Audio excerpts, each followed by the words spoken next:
My advice to you is to do things that don't make sense to others as long as they make sense to you.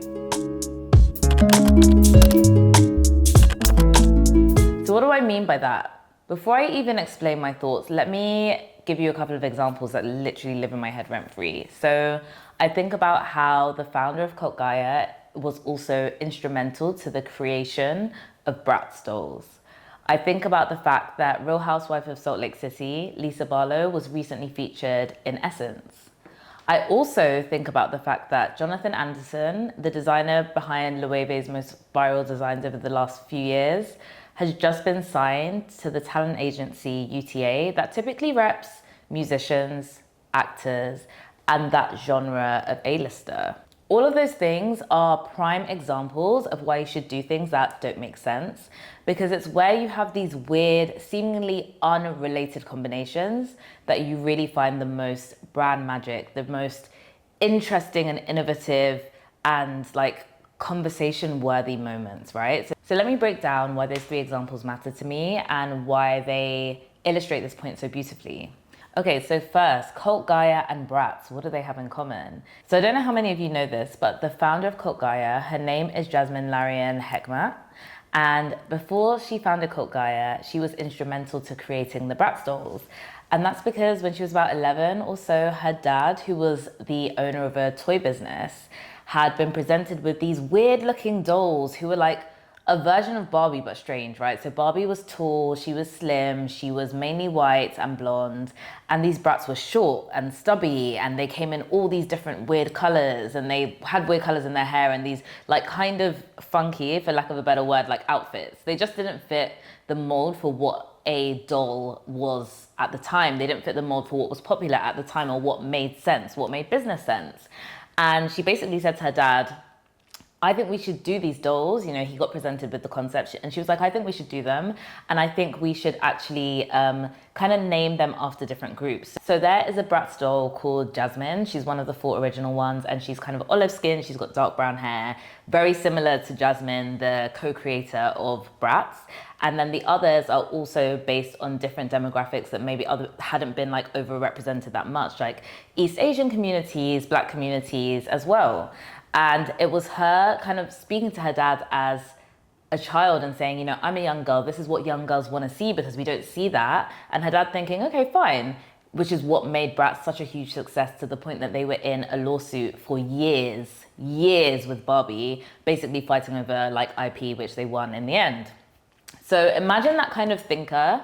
You know, you would think that Bratz and Cult Gaia kind of like don't have a similar aesthetic, like how can there be a connection? But actually someone who was thinking creatively and wanted to see a completely different visual in the world then brought that into Cult Gaia, which is known for its, you know, creative and out there styles. And it's like luxury, but in a way that is a bit more fun, a bit more playful, a bit more inventive with the styling and with the designs of like bags and outfits and shoes than maybe what was in the market and dominating the market at the time when the brand blew up. So similarly, if you follow me on Instagram and if you follow me for a while, you will know that I absolutely love Real Housewives. I think it is an insight into human behavior. And for me, all of marketing is like looking and playing with and interacting with human behavior, right? So depending on who you talk to, Real Housewives will either get you like an, oh my gosh, me too, and you'll have a wonderful time. Or you'll get people who are like, oh, that is, you know, so uncool. It's not intelligent. It's not highbrow. So let's say that we were in the school of thought that thought Real Housewives was like tacky and, you know, just like, yeah, just really tacky, not very cool, not very elevated. How interesting is it for then Essence to feature a Real Housewife in their editorial? Because Essence is known for bringing the height of luxury, but also in a very zeitgeisty, curated way that is very desirable and has made the brand and has made the retailer so successful. Now, obviously, Lisa Barlow is from New York. She's one of the like super fashionable housewives. And so one might argue, well, she's always been fashionable, so it makes sense. But I would actually argue that sometimes, depending on who you speak to, the branding or the like stigma, I think it is, like the stigma of housewives can make some people in the fashion world just be like, I would never even bother touching that, like I can't even get into it.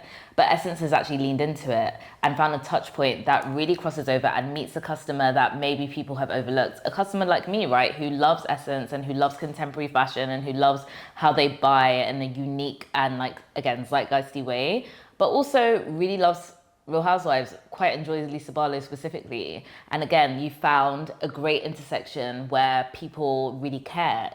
Everybody may not care, but there's a group of people who really care, and they're going to be so locked in and so excited, as I was, for this. Okay, final example.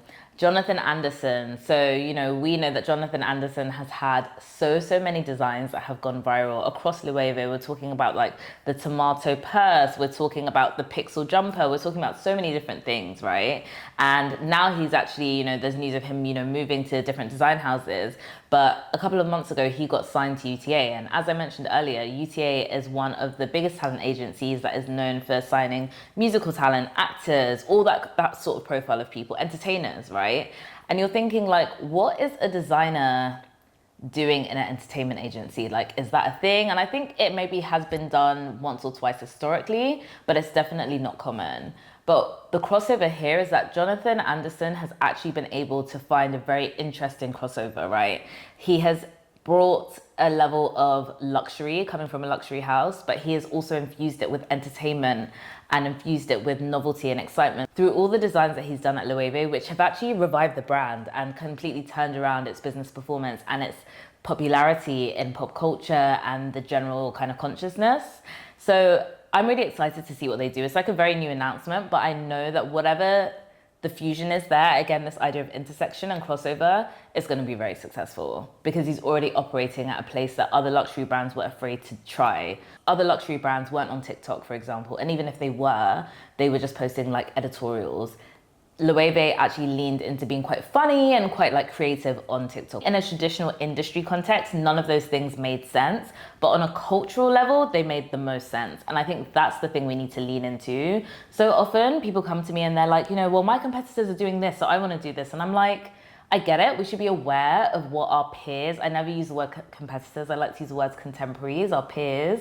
It's good to know what's happening in your industry. But if you follow what the competition are doing, you're all going to be like this, following each other in a circle. No one's going to do anything new, right? One person's going to do one cool thing that cuts through and everyone follows them and it becomes boring.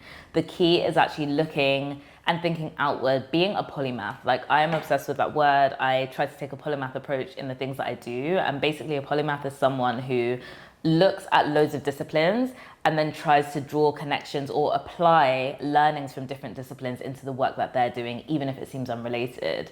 And that is the thing that will set you head and shoulders above the rest. That is the thing that kind of gets a headline. That is the thing that stays in people's minds. That is the thing, and that is the way to make history.